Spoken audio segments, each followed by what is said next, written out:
Hải Dương toang rồi. Trạm chốt Chí Linh cầu phải lại đấy. Lối bất xuất ngoại bất nhập.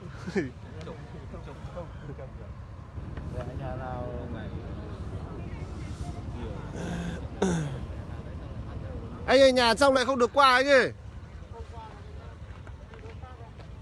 Đi lối nào đâu đi được hay. Ở đi lối khác thì đi đâu được. Nhà ngay đây cũng không cho vào rồi. Nghèo không? Ra không ra vào không vào được của lại. Đi bộ chả cho vào ấy. Hẹo.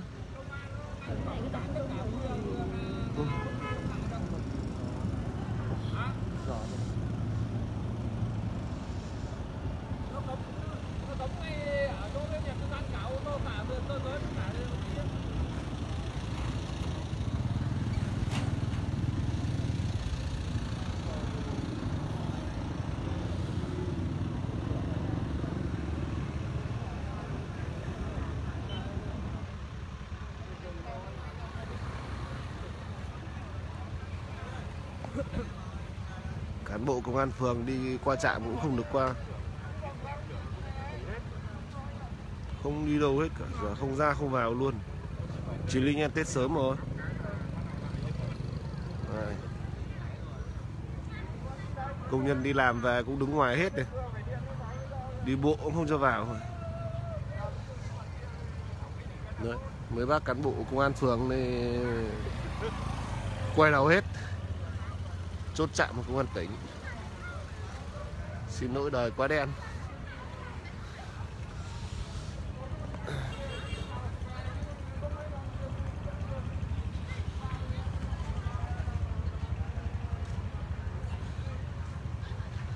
Ôi nhưng mà ví dụ đi bộ đi về nhà thì phải cho về chứ bác.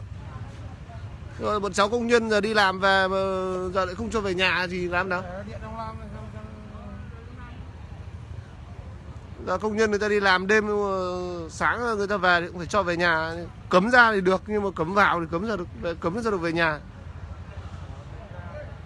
Nếu cấm ra ở trong tỉnh mình cấm ra là ok, cái đấy đồng ý luôn, ủng hộ luôn, nhưng mà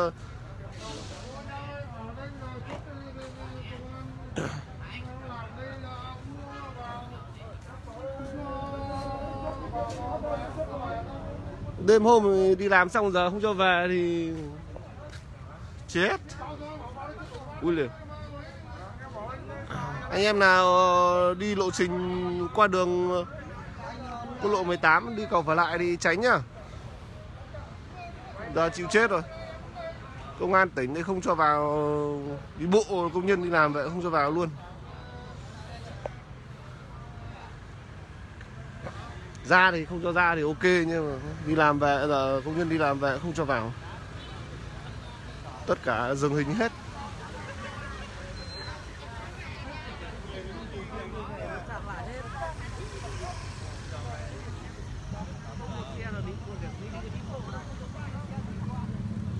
Ngồi làm cái này chả có đường nào ấy. Nói thẳng lấy ô tô mình giờ không có đường nào đi nữa.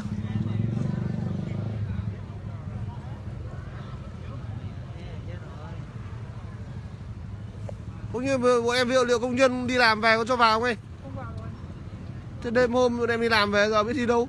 Đấy thì anh phải bảo lãnh đạo thôi, chứ tôi chỉ làm nhiệm vụ đấy. À đây là chỉ thị của tỉnh anh? Vâng. Trước cho người Hải Dương được anh. Chết dã, về không về được này.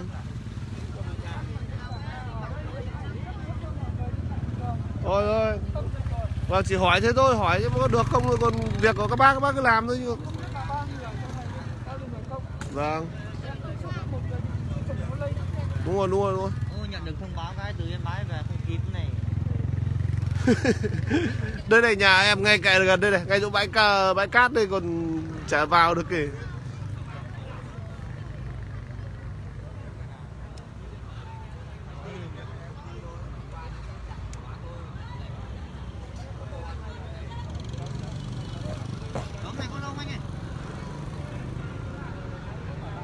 Ngày 21 ngày. Đi vài có gì. Hẹo rồi.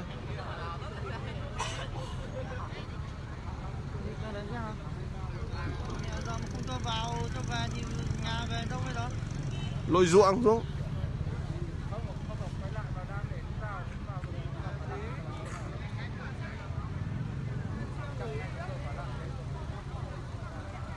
Vào đây, công nhân quay đầu vào đây.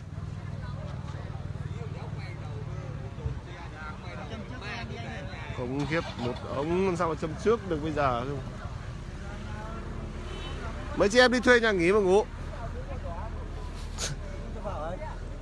Đây nhà ngay cạnh đây còn chả cho vào đấy. Đi lội ruộng kìa. Nhà đây còn chả cho vào đây.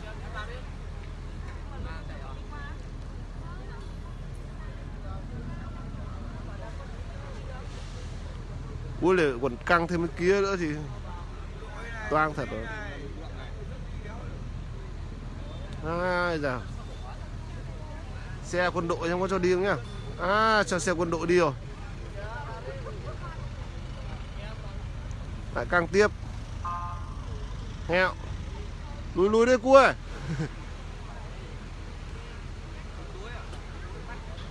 Chống đối bắt nó ruộng gì mông ruộng nghe nhé.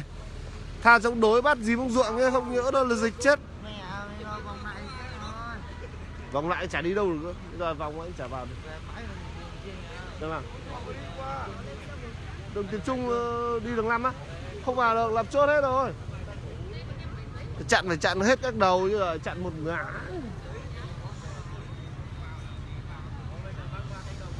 Đấy. Ngay cổng nhà máy như điện phản lại nhá. Hẹo rồi. Và đã không cho về.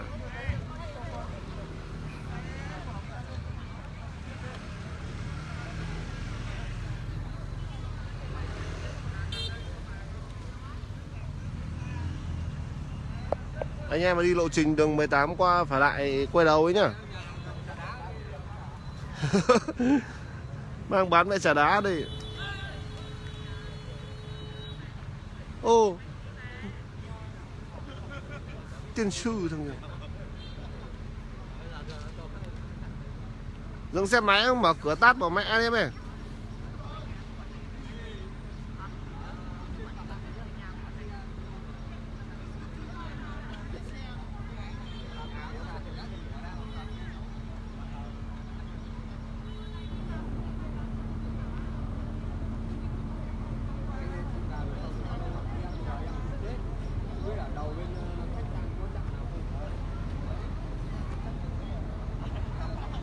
Hẹo cướm đúng 21 ngày. Quả lại Tết đéo được về nhà. Bộ không cho vào. Xe của trừ xe của bộ đấy, còn đi bộ để chịu. À, cái bố xe tải còn phí lên trên này làm cái gì không biết nữa.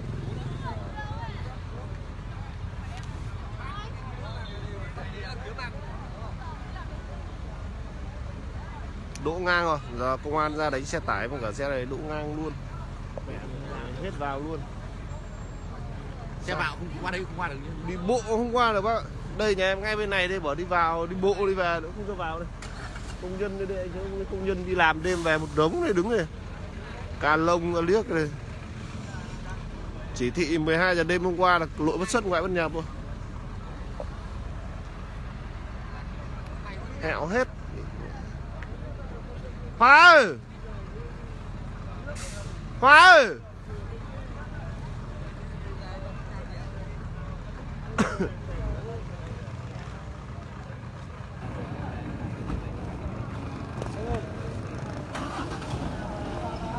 Phi xe Khoa! Phi xe máy quay đầu và cầm anh mấy bộ quần áo. Phi xe máy quay đầu và lấy anh mấy bộ quần áo. Chặn cả nhà ở trong đấy. Ôi địt mẹ đấy, quả này đi làm mới đéo đâu.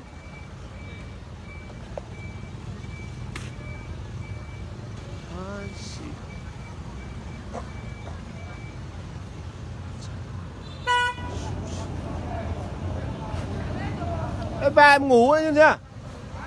Em về đi chưa? Hả? Như nào?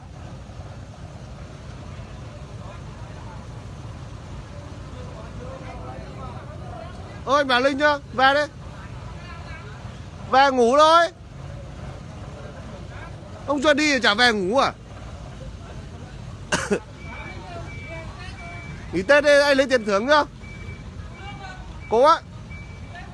Giờ phòng dịch thì chẳng nghỉ được có lương à? Đi bộ ôn chả qua được cái này. Đi mẹ của này không có quần áo mà chết rồi.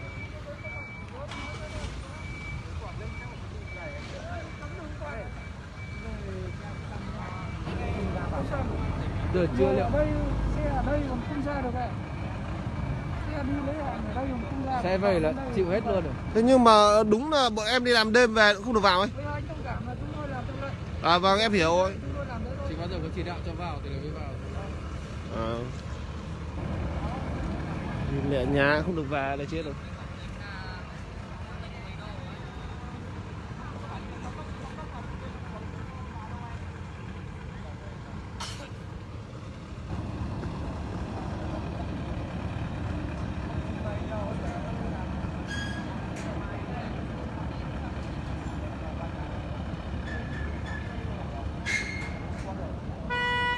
Không.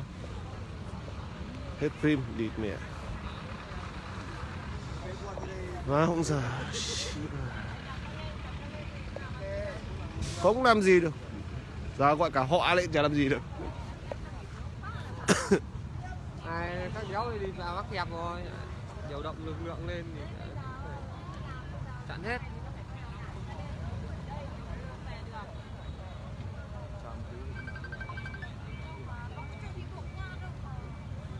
Holo đang ở điểm phạt lại bạn ơi. Đéo ra ai vào cả đi. Giấy đéo cho vào một đi là một xe đi bố gì cả đoàn. Giờ nhà còn đéo được về đây. Cái bình lên đâyต้องngồi. Nhà còn đéo được về đây bây giờ thì xe đéo làm gì có xe chỉ xe biển xanh với xe quân đội thì còn cho qua được thì mẹ. Cứ cho một thằng qua là bố mẹ cũng phi xe qua. Nhà máy điện đây này. Ông khói. Trời. Ừ đêm nhá, 12 giờ đêm hôm qua là đi đâu cũng được rác đéo cho qua thì mẹ. Không xe đéo nào ưu tiên được cả. Quay đâu? Cút. Quay đường tắt nào nhỉ? Không giải thích. Có à?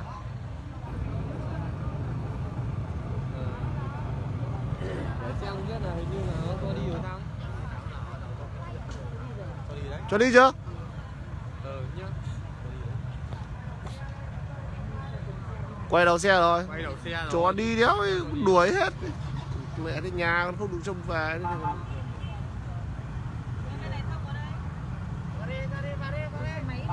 Xe ở đâu? Cho cái xe lại vào này. Thế đéo là xe này được vào mà đi.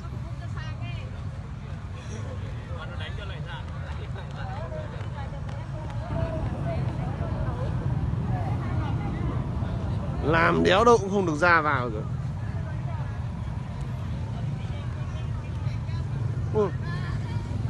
Cái đéo xe lại được qua. Sao xe này được qua nhỉ? À, xe của chốt á? Thế bọn em đi làm ở đây? Ôi lửa.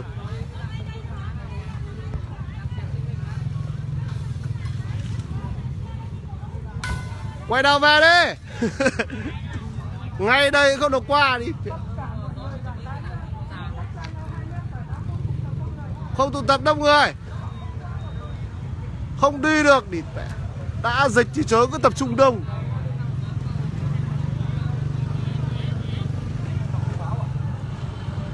Không được qua là không được. Anh em bảo bọn kia đứng xa xa nhau đang dịch kìa. Thì đã dịch thì chớ ra chốt để cứ đứng một tập trung như này. Bắt nó quay đầu bảo đứng xa xa ra. Cầm gậy vụt đi.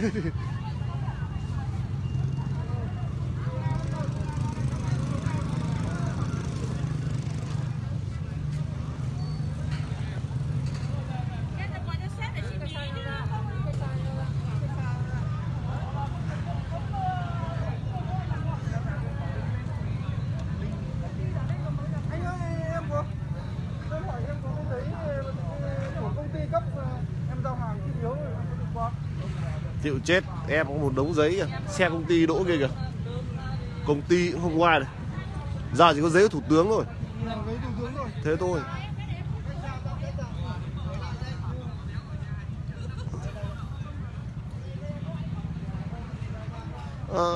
Bây giờ đang dịch như này mà đứng gần gần như này không được. Tâm dịch rồi. Hẹo rồi. Giấy của công ty chả hàng thiết yếu. Thế xe em xe biển công ty đỗ kia đâu chả cho qua. Thì cả giấy công ty thì không được cái gì cả. Nó chỉ có giấy của thủ tướng xuống để nó cho qua đấy. Mình ra nói là tôi đi về chứ sao? Đấy nhà em ngay bên này đây. Đưa cả chứng minh thư cho xem đây này. Không vào thì được. Đây nhà em cách được mấy chục mét đây này. Đi làm đêm về giờ đứng đây đi.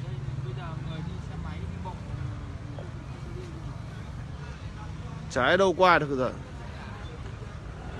Công nhân đi làm đêm về chả được kìa.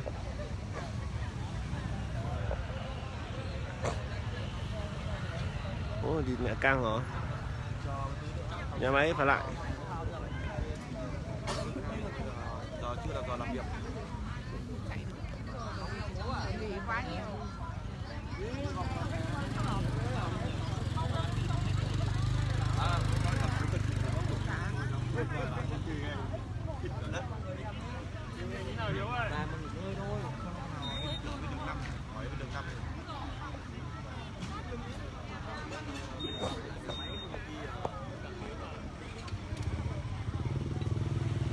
Chịu.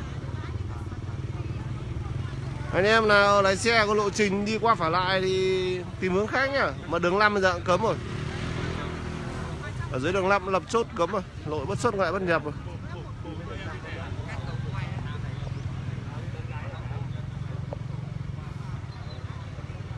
À đâu, mấy đường 5 đi Hải Phòng vẫn ok. Quảng Ninh thì cấm rồi. Quảng Ninh thì cũng lập chốt như ở thành phố Hồ Chí Minh nhá. Giờ thành phố Hồ Chí Minh ăn Tết sớm này. Ôi vịt nhiều thế. Úi xồi. Con vịt này bây giờ Tết đéo bán được thì mẹ chết đói hết. Cám kiếc đéo có ăn.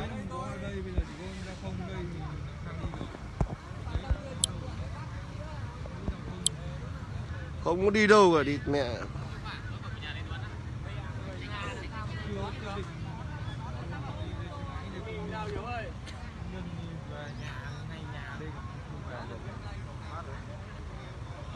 Đi mẹ lộn không lộn được anh Tùng ơi.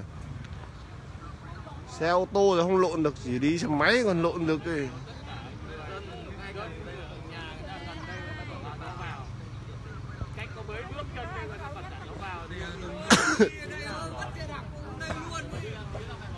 Mà chả điều lối nào đi bây giờ người ta đánh giá về ý thức. Đây nhà chả ở đây.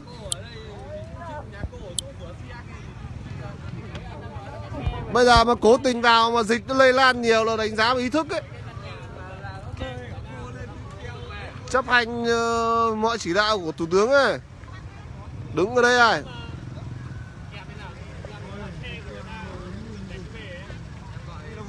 Nhà không được về.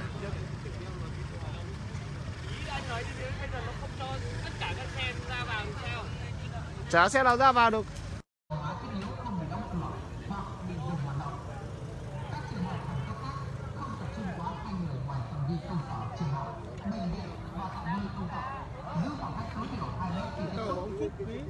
Tạm dừng các hoạt động trường học, hoạt động công cộng, cơ sở vui chơi, giải trí, tập trung nơi đông người, các hoạt động kinh doanh dịch vụ không thiết yếu, tạm dừng các hoạt động vận chuyển hành khách công cộng từ thành phố Hồ Chí Minh ra bên ngoài, trừ các trường hợp vì lý do công vụ hoặc trường hợp thực sự cần thiết, hạn chế tối đa hoạt động của các phương tiện cá nhân, đảm bảo vận hành thông suốt vận chuyển hàng hóa, nguyên vật liệu sản xuất.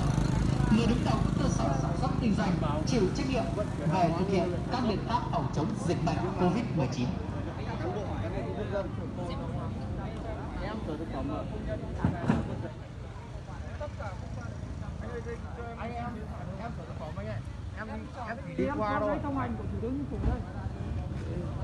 Và rồi giờ chỉ có giấy của thủ tướng thôi. Bây giờ đang ông làm theo lệnh thôi. Em lấy xe giao hàng cho giấy tờ công ty đầy.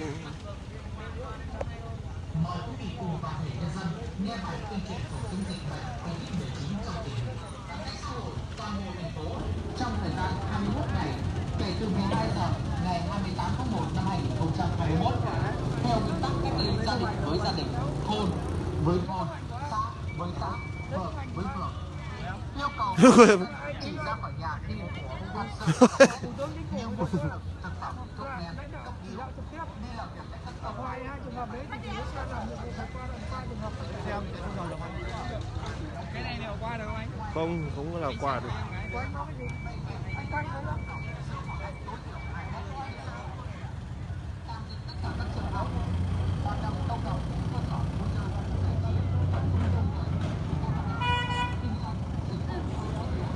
Cái đấy không qua được anh. Hiện tại là bây giờ chưa có lệnh để được những cái đấy được qua. Cái giấy này giấy của công ty đi, nếu giấy công ty qua em có giấy công ty. Kia cũng giấy công ty trên xe kìa. Phải hỏi. À, chỉ hỏi mấy lần rồi. Về anh đây không biết. Vừa hỏi. 2 triệu.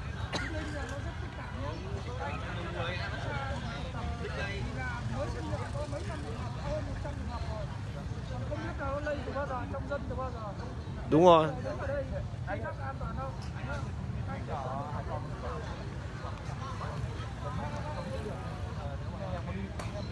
Quay đâu đấy.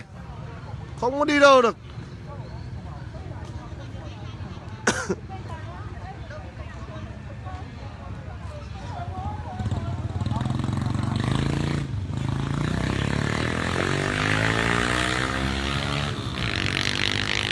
Quá nhỉ.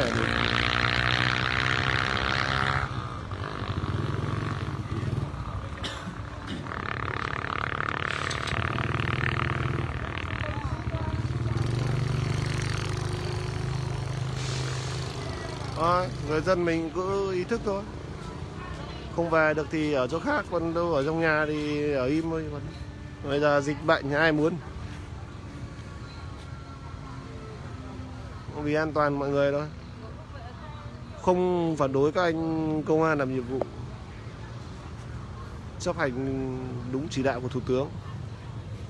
Không về không sao. Tết năm nay thì không về không. Thằng nào hôm nó chưa không được về thì hát bài Xuân Này Con Vắng Nhà.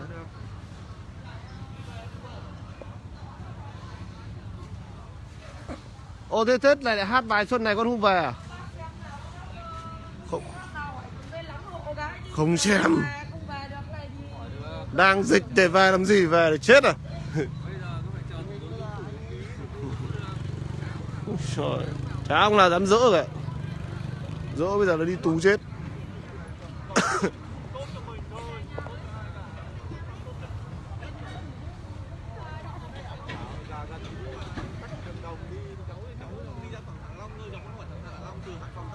Cấm hay không ngoài những người trong đi, đấy là vấn đề thôi. Còn vấn đề cấm đấy, cho nên trong này là trong ổ dịch rồi, người ta cấm trong Xuân chắc chắn rồi. Quảng Ninh cũng chốt không cho vào đâu.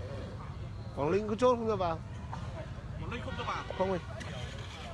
Không cho vào hôm qua. Từ trên cao tốc xuống không cho vào. Biết là đường 10 kia như thế nào? Đường 10 thì nhau, đường 10 thì khác gì lên cao tốc thì sang Quảng Ninh. Cấm hết rồi. Chốt ở ngay cái trạm thu phí. Qua cái trạm thu phí một đoạn là có cái đường nó mới làm, nó chốt luôn ở đấy chứ nó không chốt ở trạm thu phí đâu. Qua xem nó chốt rồi, chốt từ trên điểm cao tốc thì nó chốt rồi. Không có đường nào đi, thế mới hỏi, nó hỏi cái khác vấn đề là từ Hải Phòng sang đây công nhân Ca Long đi làm về đi. Quảng Ninh còn cấm trước bên Hải Dương thì cơ. Bây giờ thì không biết đi đâu về đâu.